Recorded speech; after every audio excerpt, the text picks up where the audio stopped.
الحمدللہ والصلاة علی رسول اللہ اما بعد فاعوذ باللہ من الشیطان الرجیم بسم اللہ الرحمن الرحیم الحمدللہ الذی انزل علی عبدہ الکتاب ولم یجعل لہ عوجا صدق اللہ العظیم۔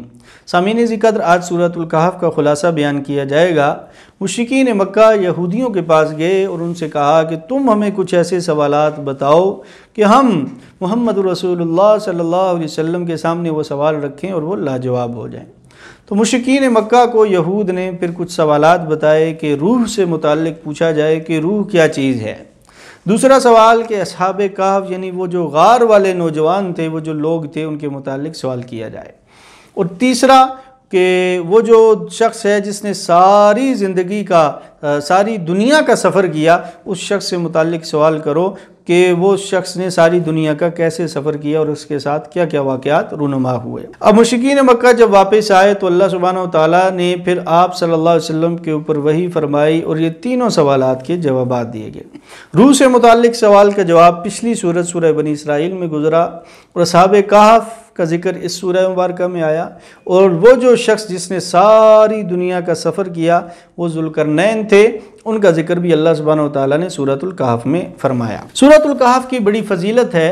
اللہ کے نبی صلی اللہ علیہ وسلم نے فرمایا کہ جو شخص جمعہ والے دن اس کی تلاوت کرتا ہے تو اللہ سبحانہ وتعالیٰ اس کو قرب قیامت والے فتنوں سے محفوظ رکھیں گے۔ قیامت کے فتنوں سے وہ شخص محفوظ رہے گا، خصوصاً دجال کے فتنے سے اللہ سبحانہ وتعالیٰ اس کی حفاظت فرمائیں گے۔ ابتداءً اللہ سبحانہ وتعالیٰ کی تعریف اور اسی طرح قرآن کریم کی حقانیت کو بیان کیا گیا۔ فرمایا تمام تعریفیں اللہ کی ہیں جس نے اپنے بندے کے اوپر کتاب نازل کی اور اس میں کسی قسم کی کوئی خاص خامی اللہ نے نہیں رکھی، یعنی کہ مکمل ترین کتاب ہے یہ، جس میں کوئی کسی قسم کی چھوٹی سے چھوٹی خامی بھی موجود نہیں ہے۔ پھر اس سے آگے اللہ سبحانہ وتعالیٰ نے اصحاب کہف کا ذکر کیا اور فرمایا کہ یہ ایک واقعہ ہے جو عجیب و غریب ہے، اور یہ کچھ نوجوان تھے جنہوں نے اپنی توحید کا اعلان کیا ایک بادشاہ کے سامنے، ظالم بادشاہ کے سامنے۔ اس بادشاہ کا یہ طرز عمل تھا کہ وہ لوگوں سے زبردستی شرک کروایا کرتا، تو یہ لوگ ڈٹ گئے، انہوں نے توحید کا اعلان کیا، شرک کو نہیں اپنایا۔ تو یہ پھر ایک پہاڑ کی طرف چڑھے اور ان کو ایک غار نظر آئی، اور وہاں پر یہ لوگ جو ہے وہ چھپ گئے، انہوں نے پناہ لی اس غار کے اندر۔ تو اللہ سبحانہ وتعالیٰ نے پھر وہاں پر ان کو نیند دے دی۔ پھر وہ لوگ کافی عرصے تک اس غار میں سوتے رہے، اور پھر کافی سالوں کے بعد 309 سال کے بعد اللہ سبحانہ وتعالیٰ نے ان کو دوبارہ زندہ فرمایا، اور ان میں سے انہوں نے مشورہ کیا کہ اب ہمیں جو ہے کچھ کھانے کے لیے سامان لانا چاہیے۔ تو انہوں نے ایک شخص کو بازار میں بھیجا۔ وہ شخص جب گیا ان میں سے تو اس نے جو سکہ نکال کے بازار میں دکاندار کو دیا، دکاندار نے وہ سکہ دیکھا، اس نے دیکھا یہ تو صدیوں پرانا سکہ ہے، اور اس زمانے میں سکے کے اوپر بادشاہ کے کچھ نقوش یا کچھ اس طرح کی نشانی ہوتی تھی۔ تو وہ سمجھ گیا کہ یہ بہت پرانے زمانے کا سکہ ہے، اور چونکہ یہ لوگ غائب ہو چکے تھے سالوں سے، تو اس علاقے میں یہ بات بھی مشہور تھی کہ اس طرح کچھ نوجوان تھے جنہوں نے ایک ظالم بادشاہ کے سامنے توحید کا اعلان کیا، پھر وہ غائب ہو گئے اور ان کا کچھ نہیں معلوم کہ وہ کدھر گئے۔ تو باہر کہ وہ بادشاہ کے پاس لے کر گئے ان نوجوانوں کو، ان لوگوں کو۔ تو پھر بادشاہ کے سامنے انہوں نے بات رکھی کہ ہم تو ابھی اوپر گئے اور ہم اس طرح بادشاہ سے چھپ کر گئے تھے۔ تو ان کو بتایا گیا اس طرح صدیاں گزر چکی ہیں، وہ بادشاہ تباہ و برباد ہو چکا ہے، اور اس وقت جو بادشاہ تھا وہ نیک اور صالح بادشاہ تھا۔ اس نے پھر عزت اور اکرام کیا ان لوگوں کا، ان لوگوں کو انعامات سے نوازا۔ پھر وہ لوگ جو تھے کچھ ہی عرصے بعد اس دنیا سے چلے گئے، اور بعض تفسیری روایات میں یہ بھی آتا ہے کہ اس بادشاہ نے پھر ان کی جو قبریں تھیں وہ بڑے اہتمام سے بنوائی تھیں۔ تو یہ ذکر کیا اللہ سبحانہ وتعالیٰ نے اس پورے واقعے کا ذکر کرنے کے بعد فرمایا کہ اب کچھ لوگ یہ کہتے ہیں کہ وہ 3 تھے اور چوتھا ان کا کتا تھا، اور کچھ لوگ کہتے ہیں کہ وہ 5 تھے اور چھٹا ان کا کتا تھا، اور کچھ لوگ یہ کہتے ہیں کہ وہ 7 تھے اور 8واں ان کا کتا تھا۔ آپ صلی اللہ علیہ وسلم فرما دیجئے کہ اللہ کے علاوہ اس کا کوئی علم نہیں رکھتا، یا اللہ جس کو اس کا علم دے دیں وہی اس کا علم رکھتا ہے۔ فَلَا تُمَارِ فِيهِمْ إِلَّا مِرَاءً ظَاهِرًا وَلَا تَسْتَفْتِ فِيهِمْ مِنْهُمْ أَحَدًا، لہذا ان کے بارے میں سرسری گفتگو سے آگے زیادہ بحث مباحثہ نہ کرو، اور تم کو اللہ سبحانہ وتعالیٰ نے جو احکامات دیے ان کے اوپر عمل کیا کرو۔ اس سے بتانا یہ مقصود ہے کہ جو سوالات غیر ضروری ہوں ان کی کھوج میں نہ پڑا کرو۔ وہ چیز، وہ سوال جس کا تعلق تمہاری عملی زندگی سے نہیں ہے، تمہارے اعمال سے نہیں ہے، تمہارے عقائد سے نہیں ہے، قیامت والے دن اس سے متعلق تم سے سوال نہیں پوچھا جائے گا، تو ایسے سوالوں کی جستجو میں، کھوج میں نہ پڑا کرو۔ پھر اس سے آگے فرمایا وَلَبِثُوا فِي كَهْفِهِمْ 300 سِنِينَ وَازْدَادُوا تِسْعًا، اللہ فرماتے ہیں کہ اللہ نے ان کو 309 سال کے بعد زندہ کیا، وہ وہاں غار میں 309 سال تک اسی حالت میں رہے۔ یہ ان کا اللہ سبحانہ و تعالیٰ نے واقعہ بیان کیا، اور یہود نے جو سوال پوچھا تھا اس کا بھی مشرکین مکہ کو جواب مل گیا۔ چاہیے تو یہ تھا کہ اس کے بعد وہ مشرکین مکہ ایمان لے آتے، وہ یہود ایمان لے آتے، لیکن ضد، ہٹ درمی، اناد کی وجہ سے وہ لوگ ایمان نہیں لائے۔ مشرکین مکہ جو تھے، یہ ان کا ایک بہت بڑا مطالبہ تھا، پہلے بھی اس کا ذکر آیا، کہ وہ یہ کہتے تھے کہ جب ہم آپ صلی اللہ علیہ وسلم کی مجلس میں آئیں تو اس وقت یہ جو صحابہ کرام غلام ہیں یا چھوٹی قوموں کے ہیں نعوذ باللہ، تو یہ اس مجلس میں نہیں ہونے چاہیے، یہ ہماری بڑوں کی مجلس ہے۔ تو اللہ سبحانہ وتعالیٰ نے فرمایا وَاصْبِرْ نَفْسَكَ مَعَ الَّذِينَ يَدْعُونَ رَبَّهُمْ بِالْغَدَاةِ وَالْعَشِيِّ يُرِيدُونَ وَجْهَهُ وَلَا تَعْدُ عَيْنَاكَ عَنْهُمْ تُرِيدُ زِينَةَ الْحَيَاةِ الدُّنْيَا وَلَا تُطِعْ مَنْ أَغْفَلْنَا قَلْبَهُ عَنْ ذِكْرِنَا وَاتَّبَعَ هَوَاهُ وَكَانَ أَمْرُهُ فُرُطًا۔ نبی کریم صلی اللہ علیہ وسلم کو حکم دیا گیا، آپ ان لوگوں کے ساتھ اپنے آپ کو رکھیے، ان لوگوں کے ساتھ اٹھیں، بیٹھیں، چلیں، مجلس اختیار کریں جو صبح و شام اللہ کا ذکر کرتے ہیں، جو صبح و شام اللہ کی یاد میں غرق رہتے ہیں، اللہ کو یاد کرتے رہتے ہیں۔ اور یریدون وجہہ ولا تعد عیناک عنہم، ان کا مقصد صرف اور صرف ایک ہے کہ اللہ کی رضا ہمیں حاصل ہو جائے، اللہ کی رضا کے علاوہ وہ کچھ نہیں چاہتے۔ فرمایا ولا تعد عیناک عنہم، آپ ان سے اپنی نظریں نہ پھیرا کریں۔ یہ جو دنیا جن کو اللہ نے دی ہے، یہ جو دنیا کے مال، اسباب اور چودھری اور سردار اور مشرکین مکہ بڑے بڑے ہیں، ان کی طرف آپ کی توجہ نہیں ہونی چاہیے۔ اور دوسری بات یہ کہے گی وَلَا تُطِعْ مَنْ أَغْفَلْنَا قَلْبَهُ عَنْ ذِكْرِنَا، یعنی جس کے دل کو ہم نے اپنے ذکر سے غافل کر دیا، جس کو ہم نے اپنے ایمان کی دولت نہیں دی، اس کی آپ اتباع نہ کریں۔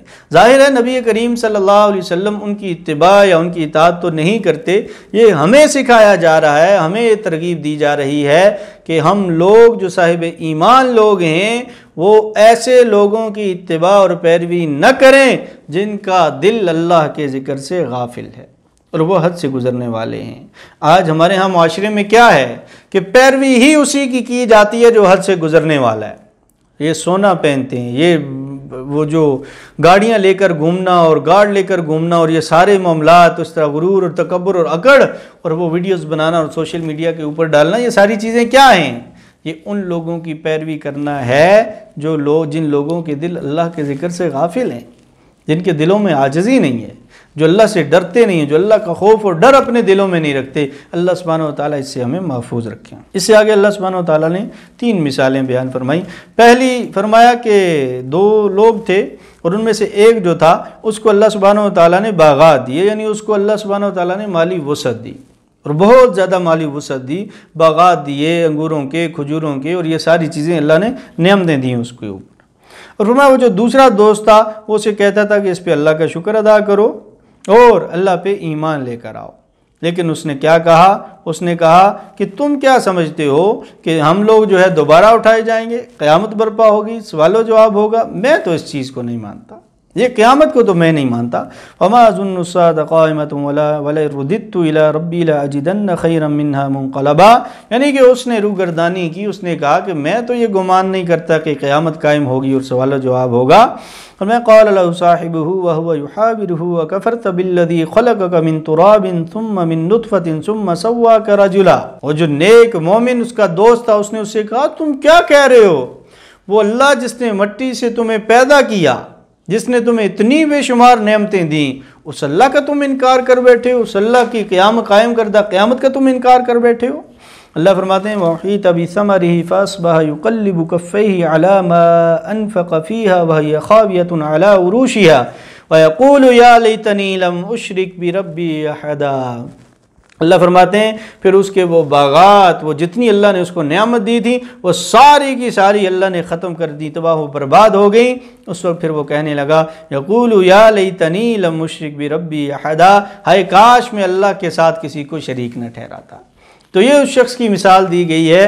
تو سمجھانا یہ مقصود ہے کہ اللہ نے اگر دنیا میں کوئی نعمتیں دی ہیں تو ان کا اثر یہ ہونا چاہیے کہ انسان اس وحدہ لا شریک پہ کامل ایمان لے کر آئے، اس کے حکموں کی تعمیل کرے، نہ کہ غرور اور تکبر کرے اور قیامت کا ہی منکر ہو جائے۔ دوسری مثال دی، فرمایا وَضْرِبْ لَهُمْ مَثَلَ الْحَيَاةِ الدُّنْيَا كَمَاءٍ أَنزَلْنَاهُ مِنَ السَّمَاءِ فَاخْتَلَطَ بِهِ نَبَاتُ الْأَرْضِ فَأَصْبَحَ هَشِيمًا تَذْرُوهُ الرِّيَاحُ وَكَانَ اللَّهُ عَلَى كُلِّ شَيْءٍ مُقْتَدِرًا۔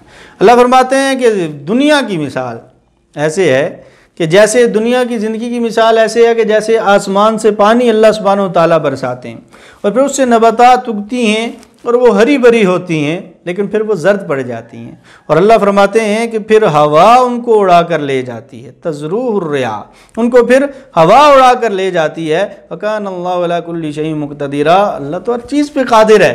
اللہ سبحانہ و تعالیٰ نے تمہیں یہ زندگی دی، اس میں ہریالی آئے گی، تمہیں جوانی آئے گی، تمہیں نعمتیں ملیں گی، تمہیں خوشحالی ملے گی، لیکن یہ یقین رکھو کہ اس ہریالی کو، اس خوشحالی کو ایک دفعہ ختم ہونا ہے، فنا ہونا ہے، اور اللہ کے پاس تمہیں دوبارہ پہنچنا ہے۔ اس لیے جب یہ فنا ہونے والی ہے، ختم ہونے والی ہے، بقا نہیں ہے اس میں، تو پھر اس کے لیے ہمیں اللہ کو ناراض بھی نہیں کرنا چاہیے۔ فرمایا المال والبنون زینت الحیات الدنیا، مال اور اولاد اور مذکر اولاد یہ دنیاوی زندگی کی زینت ہیں۔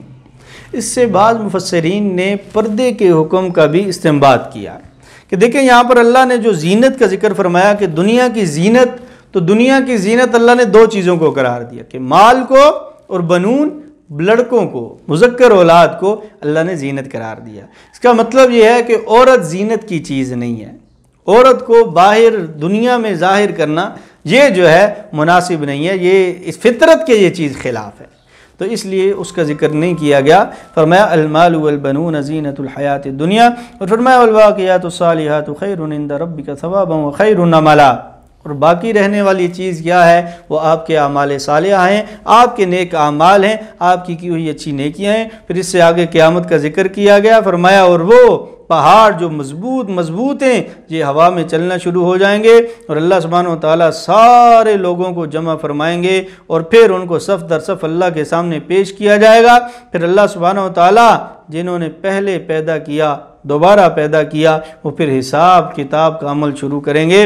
وَوُضِعَ الْكِتَابُ فَتَرَى الْمُجْرِمِينَ مُشْفِقِينَ مِمَّا فِيهِ وَيَقُولُونَ يَا وَيْلَتَنَا مَا لِهَذَا الْكِتَابِ لَا يُغَادِرُ صَغِيرَةً وَلَا كَبِيرَةً إِلَّا أَحْصَاهَا۔ جب مجرموں کے سامنے ان کا اعمال نامہ پیش کیا جائے گا تو وہ دیکھیں گے ایک ایک زندگی کا لمحہ ان کے سامنے لکھا پڑا ہے، تو اس وقت وہ کہیں گے یہ کیسی کتاب ہے جس میں نہ کوئی چھوٹی چیز چھوڑی گئی نہ کوئی بڑی چیز چھوڑی گئی۔ اللہ فرماتے ہیں اس دن ہر انسان کا عمل اس کے سامنے ظاہر ہوگا، اور اللہ سبحانہ و تعالیٰ کسی کے اوپر ظلم کرنے والے نہیں ہیں۔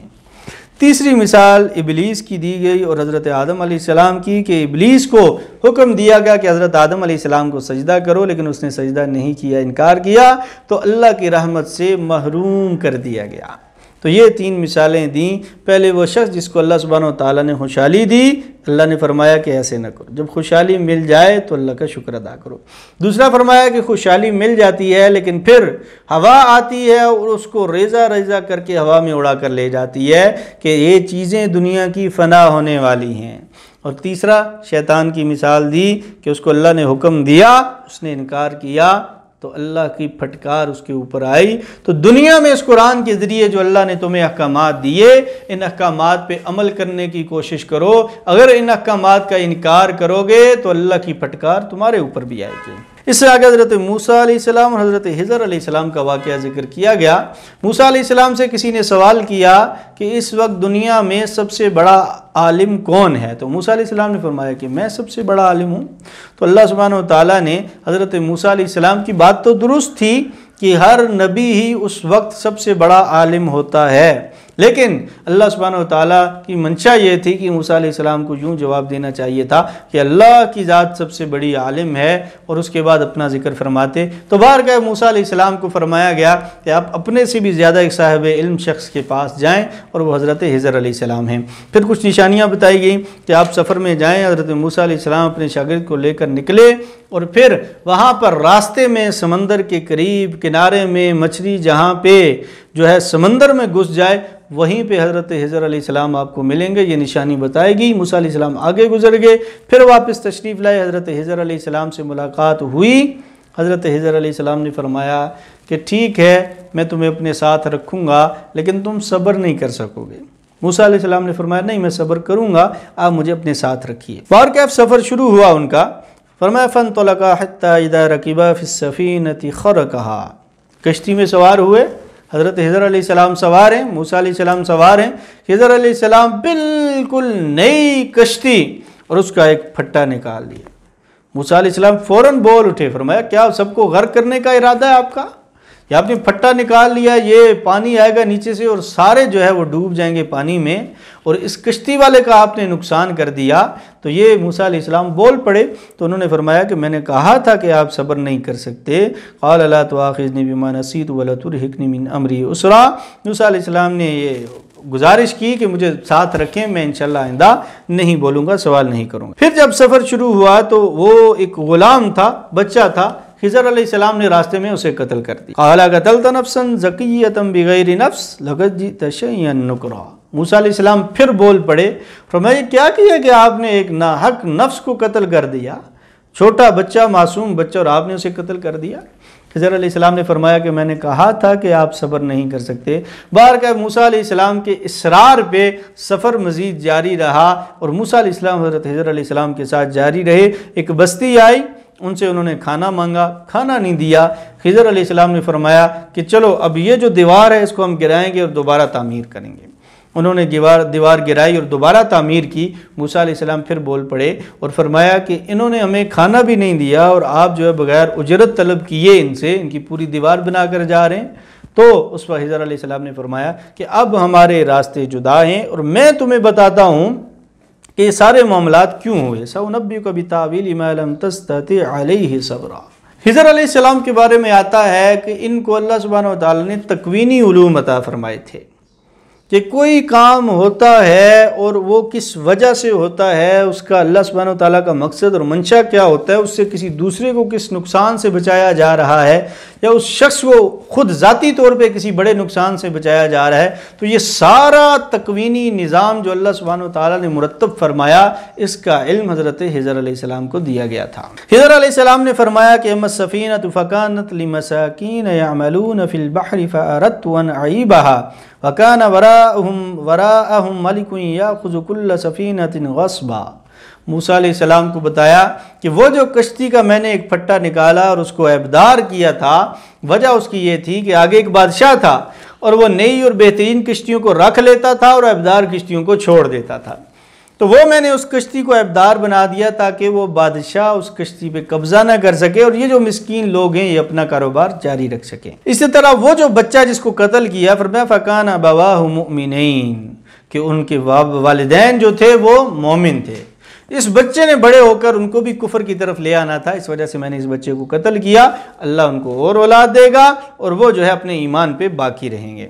جہاں تک دیوار کا تعلق ہے تو وہ 2 یتیم بچوں کی تھی، اس کے نیچے خزانہ تھا، اگر وہ دیوار گر جاتی تو ان کے رشتہ دار، عزیز و اقارب، پڑوسی وہ خزانہ لے جاتے، اور وہ جب بڑے ہوتے تو ان کے پاس خزانہ نہ بچتا، اس لیے میں نے چاہا کہ وہ دیوار گرا کے دوبارہ تعمیر کی جائے تاکہ ان کا خزانہ محفوظ رہے۔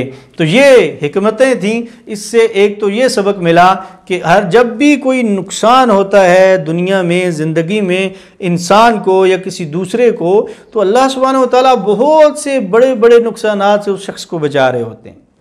یا کسی شخص کا نقصان ہوتا ہے تو اللہ سبحانہ و تعالیٰ اس کے ذریعے دوسرے لوگوں کو بچا رہے ہوتے ہیں۔ تو یہ ایک تکوینی نظام ہے جو اللہ سبحانہ و تعالیٰ نے مرتب فرمایا۔ اب سوال یہ ہے کہ موسیٰ علیہ السلام بار بار سوال کر رہے تھے، حالانکہ انہوں نے کہا بھی کہ میں سوال نہیں کروں گا، تو اس کا جواب یہ ہے کہ وہ تکوینی سارے معاملات تھے، اور وہ حضرت خضر علیہ السلام فرما رہے تھے جن کو اللہ سبحانہ وتعالیٰ نے تکوینی علوم عطا فرمائے تھے۔ عام شخص کے لیے جائز نہیں ہے کہ وہ کسی کی دیوار گرا دے، کسی بچے کو قتل کر دے، یا وہ کسی کو نقصان پہنچانا کر دے، کسی گاڑی کسی کی کشتی کو نقصان پہنچانا شروع کر دے۔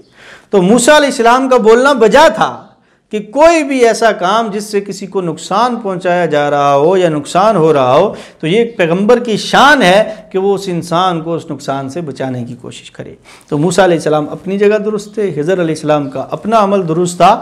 تو اس واقعے سے ہمیں یہ سبق ملتا ہے، ایک تو جو ہمیں نقصان ہوتا ہے اس میں ہم یہی سوچیں کہ اللہ سبحانہ وتعالیٰ نے شاید ہمیں کسی بڑے نقصان سے بچا لیا، شاید اللہ سبحانہ وتعالیٰ نے ہم کسی اور کو نقصان پہنچاتے، وہ نقصان میں مبتلا ہو جاتا، اس وجہ سے اللہ نے ہمیں نقصان دیا تاکہ ہم یہیں پہ رک جائیں اور ہم آگے نہ جائیں، کسی اور کو نقصان نہ پہنچا سکیں۔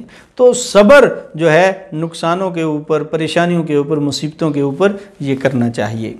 اس سے آگے ذوالقرنین کا ذکر کیا گیا، وہ جو یہود نے سوال کیا تھا کہ اس شخص کے بارے میں بتائیں جس نے پوری دنیا کا سفر کیا تھا، فرمایا وَيَسْأَلُونَكَ عَنْ ذِي الْقَرْنَيْنِ، اور ذوالقرنین کے بارے میں آپ سے سوال کیا جاتا ہے۔ تو آپ صلی اللہ علیہ وسلم کو بتایا گیا کہ وہ ایک راستے کے اوپر نکلے، حَتَّى إِذَا بَلَغَ مَغْرِبَ الشَّمْسِ وَجَدَهَا تَغْرُبُ فِي عَيْنٍ حَمِيَةٍ وَوَجَدَ عِنْدَهَا قَوْمًا، وہ انتہائی مغرب کی جانب نکل گئے، جہاں پر سورج غروب ہوتا ہے وہاں پر اللہ سبحانہ وتعالیٰ نے ان کو فتح دی، وہ اس قوم کے اوپر غالب آئے۔ پھر اللہ نے فرمایا آپ چاہیں تو ان کے ساتھ جو ہے وہ قتل و غارت گری کریں، ان کو ختم کر دیں یا ان کو معاف کر دیں اور ان کے ساتھ رکھیں۔ تو ایک تو وہ ان کا سفر تھا۔ ثم اتبع سببا، پھر وہ دوسری طرف نکل گئے، سفر شروع کیا۔ حتی اذا بلغ مطلع الشمس وجدها تطلع على قوم لم نجعل لهم من دونها سترا، پھر وہ انتہائی مشرق کی جانب جہاں سے سورج نکلتا ہے اس طرف نکل پڑے، اور یہاں پر جو تھا وہ ایسے لوگ تھے کہ جو تہذیب یافتہ نہیں تھے، کوئی چھت نہیں بناتے تھے اپنے آپ کو ڈھانپنے کے لیے۔ تو حضرت ذوالقرنین نے پھر ان کو تہذیب سکھائی، سورج سے بچنا سکھایا، چھت، مکانات، یہ ساری چیزیں سکھائی۔ پھر ان کے تیسرے سفر کا ذکر کیا گیا، فرمایا ثم اتبع سببا حتى اذا بلغ بين السدين وجد من دونهما قوما لا يكادون يفقهون قولا۔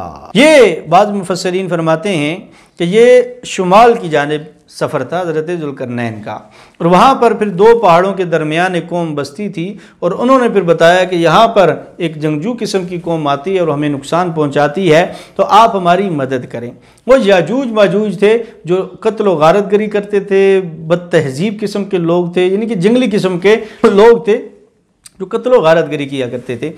ذوالقرنین نے جو تھے، حضرت ذوالقرنین جو تھے، پھر انہوں نے ان کی مدد کی، فرمایا کہ تم جو ہے آتونی زبر الحدید، تمہیں جو بڑی بڑی چادریں دو۔ پھر انہوں نے وہ چادریں آپس میں ملانا چاہیں، اور دونوں پہاڑوں میں وہ جو وادی تھی جہاں سے وہ آتے تھے یاجوج ماجوج، ان کو بند کر دیا، پھر آگ دہکائی، اور پھر فرمایا کہ اب جو ہے پگھلا ہوا تانبا لے آؤ۔ پھر وہ وہاں پر لایا گیا، ڈالا گیا، اور ایک مضبوط دیوار بنا دی۔ پھر حضرت ذوالقرنین فرمانے لگے قال ھذا رحمت من ربی، یعنی اتنا بڑا کام کیا کہ دو پہاڑوں کے درمیان ایک دیوار بنائی، پھر گرم کیا اس کو، پھر تانبا ڈالا، ایک مضبوط دیوار بنا دی، اپنی طرف نسبت نہیں کی۔ فرمایا اللہ کی رحمت سے یہ سب کچھ ہوا کہ میں نے آپ لوگوں کو ان کے شر سے بچا دیا۔